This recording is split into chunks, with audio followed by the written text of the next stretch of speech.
Amen. Ndinonzwa kudadana. Amen. Jesu akandinhongawo pandakaraswa. Amen. Dai pasina Jesu ngadai ndisiri pano. Amen. Asi nenzira yaJesu ndiri pano. Amen. Jesu anondichengeta. Amen. Famba kwatauya Jesu. Amen. Kune vazhinji vasiri pano. Amen. Nokuti havasiye Jesu. Amen. Ndinoziva Jesu ndiri pano. Amen. Haleluya.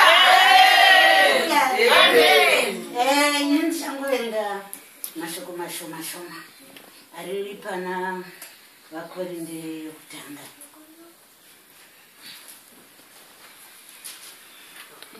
First Corinthians 3 verse 16 kusvika pa 17. Ndichaverenga ma First Corinthians chapter 16. 3. Ndichaverenga First Corinthians chapter verse 3.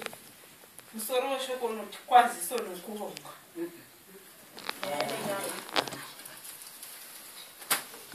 First Corinthians 3.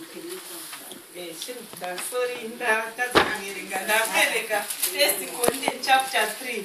Ndichaverenga pavhesi ya 16. Musoro weshoko unoti temberi yaMwari. Pa16 ko hamuzivi here kuti muri temberi yaMwari uye kuti mweya waMwari unogara mukati menyu here?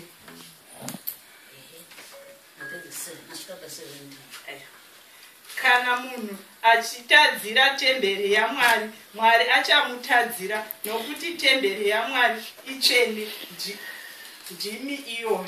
Amen. Haleluya. Tiri kutaura kunzi temberi dzaMwari.